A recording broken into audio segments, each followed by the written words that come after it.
Hi, good afternoon, everyone, and welcome to the Augmented Reality Workshop, an initiative of Reskill in collaboration with Spark AI. Today, we have with us Ms. Rupal Mittal. Rupal is a campus ambassador with Facebook Spark AI, and she will be teaching you how to build your AR effects on Spark AI. I hope all of you have downloaded Spark AR and are ready with your laptops. You can start building your AR effects along with Rupal. We'll share the form in the comment section where you can submit your AR effects that you built today. Everyone who submits an AR effect will get a backpack and a certificate from Spark AR. So don't miss this opportunity. Submit your AR effects and grab your goodies. Now, without any further delay, let's start the workshop. Over to you, Rupal. Thank you, Oscar. Hello, everyone. I am Rupal Mittal, campus leader from Reskill and Spark AR by Meta.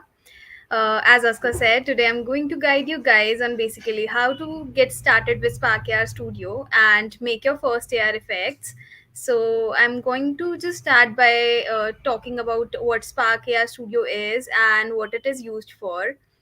So Spark AI Studio is basically an augmented reality platform for Mac and Windows that helps makes the process of developing interactive augmented reality apps and effects more accessible with or without code. So it includes access to an online library of 3D objects, animations, and interaction templates that make it quick for development of prototyping scenes.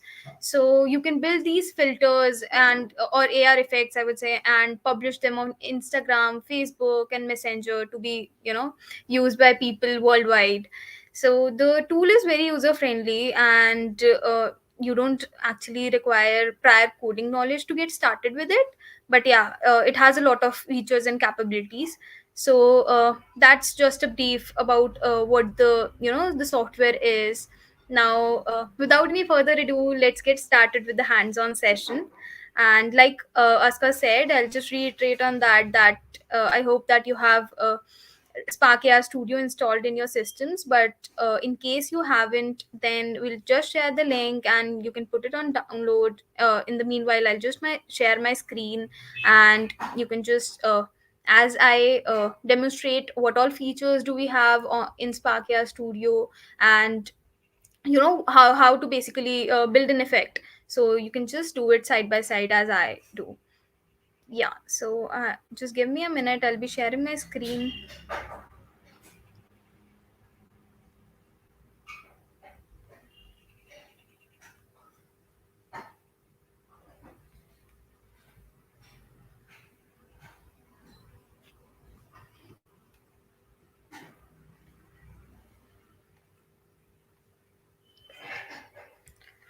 I hope my screen is visible. Oscar, if you could give me a heads up on that. Yes, it is. Okay. Yeah, so everyone, this is the first window that comes up when you open Spark AI Studio. Right on my screen you can see. So this is the first window that comes up. Here there are few predefined templates, like the background template, the object template. There is face decoration or face mask, and you can just as a beginner you can start with it and make modifications in it and see how it works. Just play around.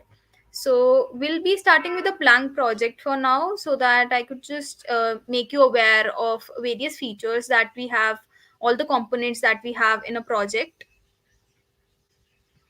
So this is the first window, like the workspace basically. So I'll just start by telling you the components that we see on my screen, so that you get familiar with how we can just move with the features. So right in the middle of my screen you can see this is basically the viewport.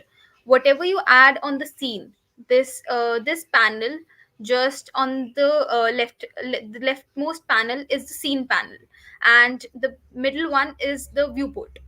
So this is the scene where you add components, where you add objects like face mesh, any kind of objects, 3D objects, 2D objects, text. So that is all added in the scene in the leftmost panel.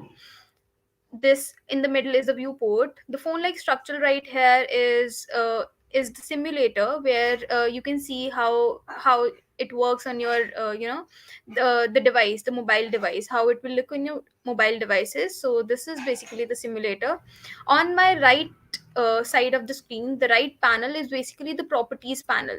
So whatever we add here, like whatever we click here, say if I click on microphone, so this is basically the properties that we can see here, and we can make changes according to what we want to do with our effects. So we'll talk about the properties and we'll discuss the properties while we add certain objects right here. Next up we have the assets panel. So right here it is the leftmost down panel. Here is the assets panel. So what basically are assets? Assets are all the resources that we use on the scene here, like the textures, the materials. We'll talk about that when we'll add textures and materials right here. So assets are all those. Here when I click on device, you can see the blue lines that comes up. So whatever we click here, if I click on ambient light, so if you can see, I will just zoom in, and if you can see, this is the lights that comes up here. So you can change that the direction from here, or you can just position it using the right panel here. About the microphone, as you can see, it is we have the disable mic option here. If you say, if the developer wants the user to in an effect, say you want the user that they don't record their audios while they are maybe making a video from your effects, so you can disable the mic option. By default it is enabled, so we'll keep it as it is for now. Now next up we have the asset library. So what asset library is, it is an amazing feature that the Spark AI Studio provides us. So asset library is a collective a place where you can have certain inbuilt 3D objects, musics, patch assets, textures here. So you can just take it from here. Like I'll just import, say, a sunrise texture. So if I click on sunrise, I'll import this texture for free, and it comes in the assets here. You can also import assets from your local system. Like you can add assets, click on texture, you can import it from your computer, but you can use this one right here as well. So when I click on sunrise, you can just see the properties that comes up here. I'll add an So what basically are textures and materials also, I'll talk about it when I'll talk about the properties of textures, how you can change it. So I'll import a texture.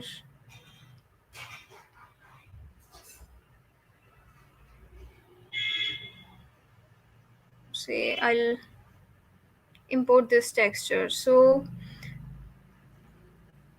yeah, so in the right panel you can just see that there is this option. We'll shift here. Okay. Yeah. So what basically is type? So this is a single textures. A single texture means a single image that I have uploaded, right? So if I want to say upload 4 to 10 images, 15 images, or n number of images, so I'll use a texture sequence. So texture sequence is basically a series of images that we can upload and use in our effects. For that all depends on the creativity of the developer, like how you want to leverage the same. So here, since it's a single image, we'll keep it single texture. You can add multiple images as well. Like we'll click on texture sequence here. Say if I wanna add maybe these three, so I'll click on these three, and right here you can see 1 to 4. So these are these this will be basically a texture sequence of 4 images. We'll talk about the properties again of a single texture. That will be easy. So I'll just take another. Yeah. So right here we talked about textures, single textures and this thing. Now about the properties, we have like there are dimensions of the file size we have uploaded here. Now the color encoding, there is linear encoding and RGB encoding. So sRGB encoding is basically the red, green, and blue lights that basically an image is formed of, and the last one is alpha basically. So that just decides the opacity. Next up, we have the compression feature. So here we can, why do we use compression? Like Facebook has its they have a certain standard, like the ideal size how the effect should be. So it should be basically of 4 MB. So if the effect is more than 4 MB, we can compress the textures right here by using manual, automatic, and none option. So our size, the texture that we uploaded right here is of 32 KB only, so we don't need any compression. We'll just click on none, or you can compress it as well. So that's up to you. Apart from compression, we have sampling, filtering here, the tiling mode. So what tiling modes does is, say this is a texture that covers, say it is of the dimension which covers one fourth of your screen, right? So if you want to have this very texture, maybe covering the entire screen, so what you'll do is you'll just click on repeat here, since we haven't had this background thing in this very effect right now. So I'll show you when we'll make an effect. So we can click on repeat here, and that particular image will be multifold depending on the screen size here. So that's about it. We can also add patches. So what are patches here? So this is the patch editor, you can see here.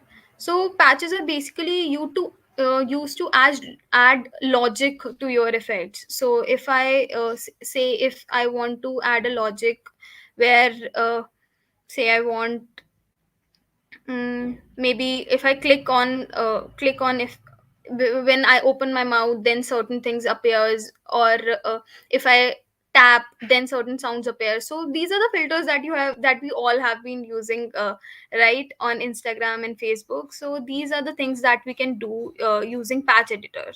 So we can add logics here. Right now I'm not adding any logic, so I'll just close the patch editor, zoom it out. Now that's just about all the components that we can see on the screen. Right here we can add an object. So we'll talk about the objects that we have. First up, we have a face tracker, a plane tracker, a target tracker, and a hand tracker. So, right, like the name suggests, what a face tracker does is it tracks the user's face. So this I'll just add it. So if I insert a face tracker here, you can just see. So when I click on face tracker, you can see these arrows that comes up. So whatever I'll add as child of face tracker, it will track the face. So say if I add a 3D text, or say a face mesh, maybe, because you'll be able to see it well if I add a face mesh. So this checkbox thing is a by default face mesh that comes up. So since I added it as a child of the face tracker, it is moving as the user moves his or her face, right? So if I add this face tracker maybe outside, like outside of this panel, if I add a face mesh outside, so you can see this is not the child of a face tracker, but an object, a face mesh as an object outside. So if I'll place it somewhere else, like here, so if the user moves, it is not moving accordingly, right? So this is uh, how we use the face tracker. You can explore the hand tracker, you can explore plane tracker. You can just put in certain use plane tracker and add objects, and when you'll just put the camera on a plane, it will move accordingly as the camera moves. So you can play around these very features. I think that's about the objects, the assets. Now we'll just make a effect. We'll use, I'll just have a template here. I'll just have a background template or a face mask. We'll make two effects maybe. Just a second. Yeah. So right here in this template, you can see there is a background. So how it comes up is basically it has two layers. So there is one layer that is coming behind the user, that is the background layer, and the user is in the front. And what this thing is doing here, if I click on user material, you can see it is using the camera texture.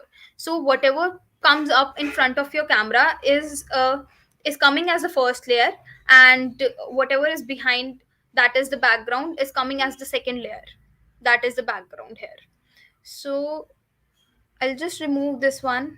I'll delete this basic template, that basic the background that we have here. I'll have a texture from my system.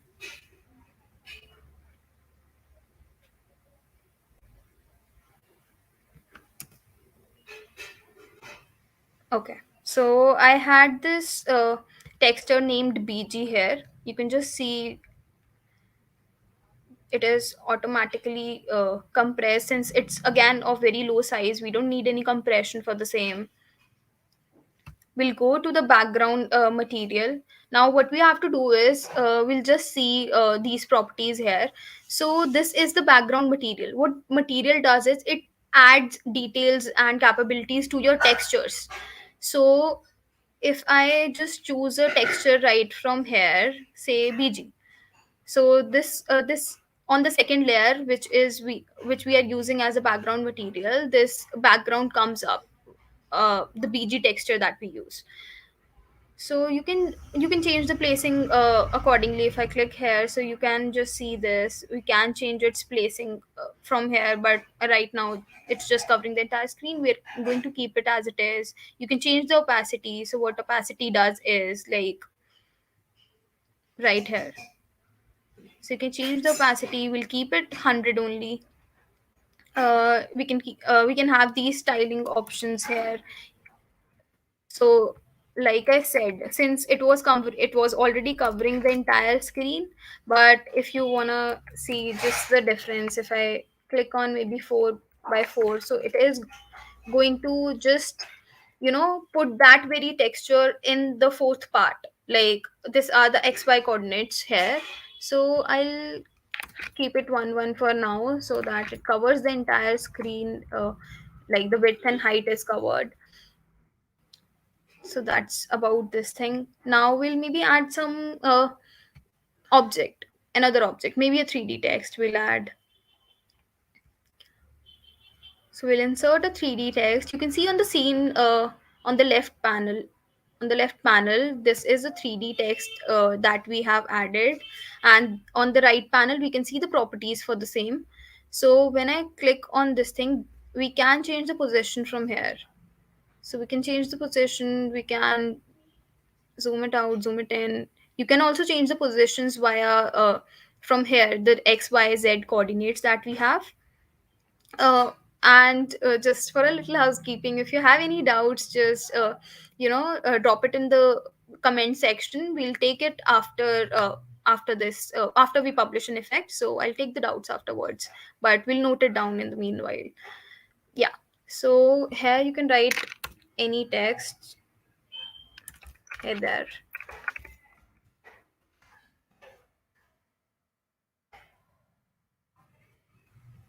So I'm just gonna place it here. I can add another object, like we can add certain object from here. If I add a 3D object, okay, so I'll have to import a 3D object.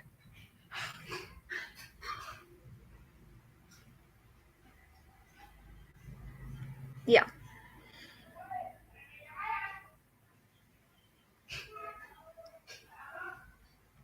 So yeah, I can search the asset library and okay, click on 3D objects, have we can import any 3D shapes or anything right from here.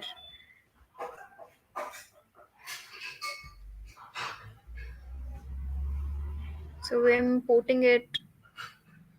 Okay, it's I just import. This is just to show you, like, you can import from the asset library and use 3D objects. You can add music, so you can play around all these features here.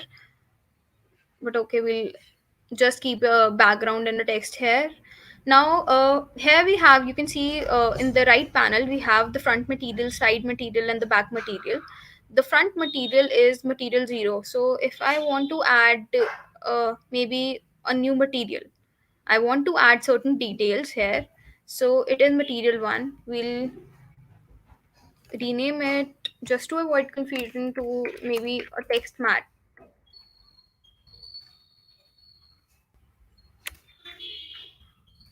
So this is a text material. Yeah, so we can change the color from here. So if you wanna, you can just see, if I wanna play around here with the colors, with the front material, I'm right now changing. So I can just,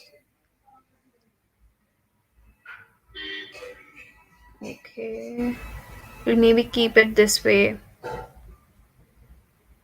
Yeah, so yeah, this is all on the designer's choice, how which font you want to keep, which color you want to keep. You can add texture in this font material as well. If you want to add, say if I add BG as this thing, so you'll not be able to exactly see here, but this texture that we used as background is as added as the front material here in the text.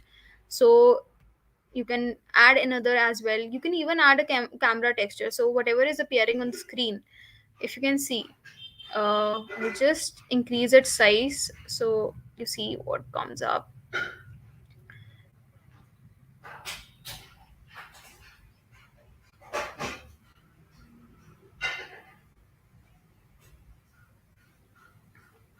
Okay, so you can see I've added a camera texture in the 3D text. So whatever appears in front of the camera, that is the user in this case, so it is appearing in the text as well. So you can do that as well. We'll keep it this way, maybe. Yeah, we'll keep it as a camera texture and just add a color right here. So now just we'll keep it simple and just publish this effect first. Let's see how to publish an effect. So you're seeing this is how it will appear on your mobile devices. Now there is, you can publish, how we'll move to how to publish an effect. So right here in the file section, we have the publish button, or you can publish via the bottom right corner here. So if you click on publish, what comes up is you can publish a new effect, or you can update an existing effect.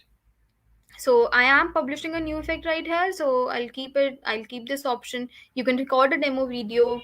You can just click on record right now. Since my camera is already in use, I won't be able to record my demo video here, but you can record it here so that you can upload it while you are publishing the effect. So I'll just close this one. Yeah, so the file sizes meets the requirements and the capabilities meet the requirement. What are basically capabilities? So we can add experiences here. So so if say if you want to publish your effect and give a sharing experience, so you can add it via here. Like, you can just see, just give me a minute.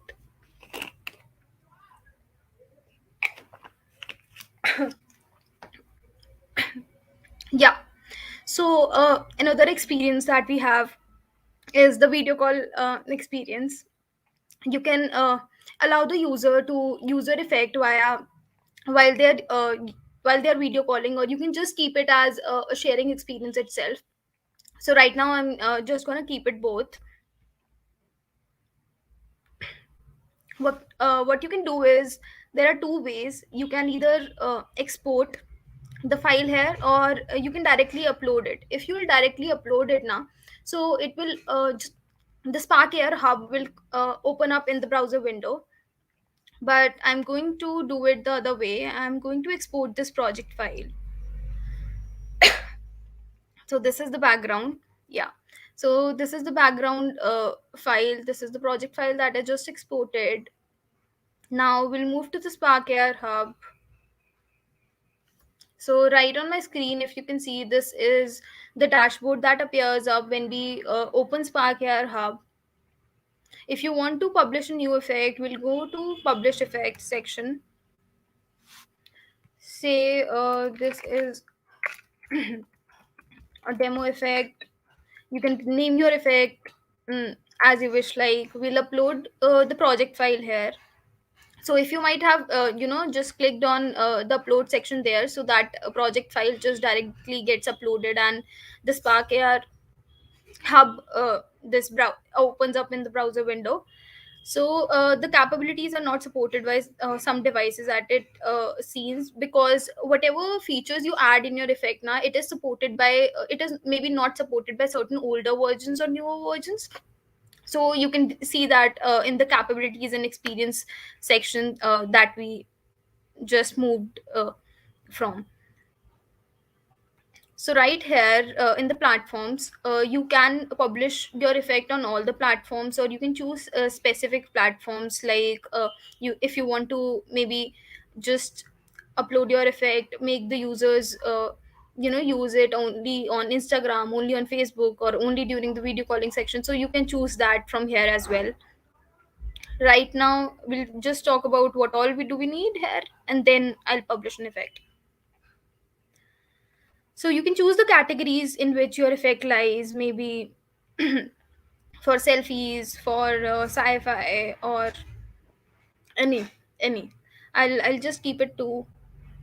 You can add it, add keywords, so that when a user searches or browses an effect, so your effect comes up. So here is where you can just upload your demo video.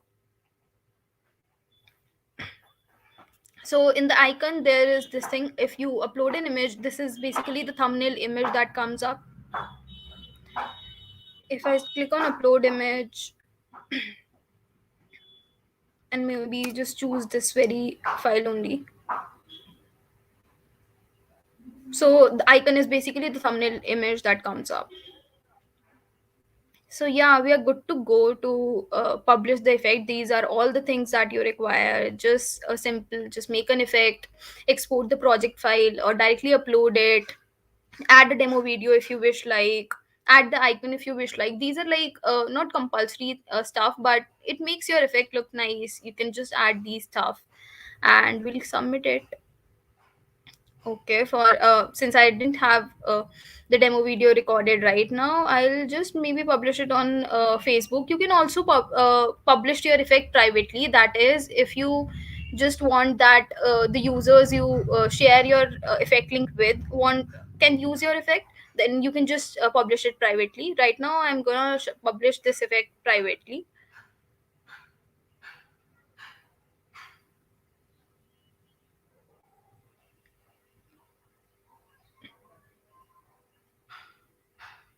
This may just take a few seconds to get published.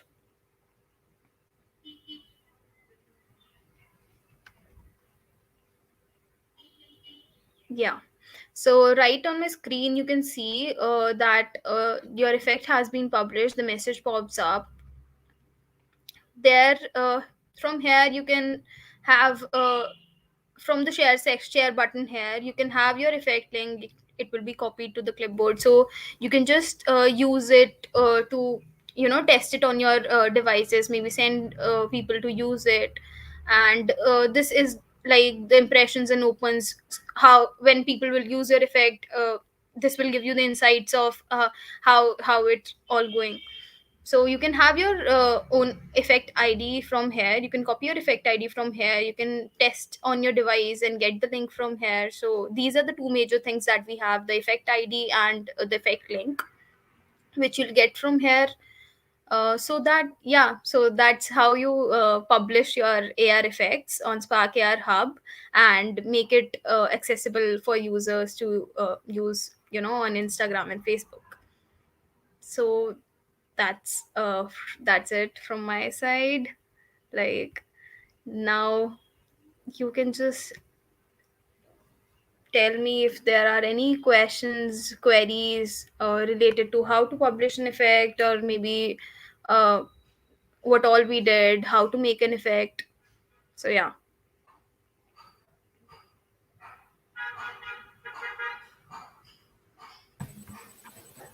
Thank you, Rupal, for such an amazing session. Guys, Thank if you you. have any doubts or any questions, you can put it on in the comment section.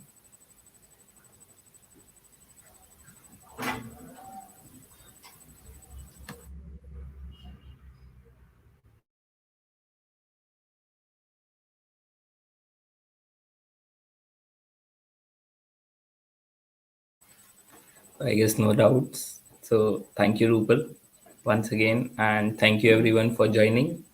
You have time till midnight today. You can submit your AR effects in the Google form that is shared in the comment section. So submit your AR effects and grab your goodies. Thank you. Bye. Thank you so much.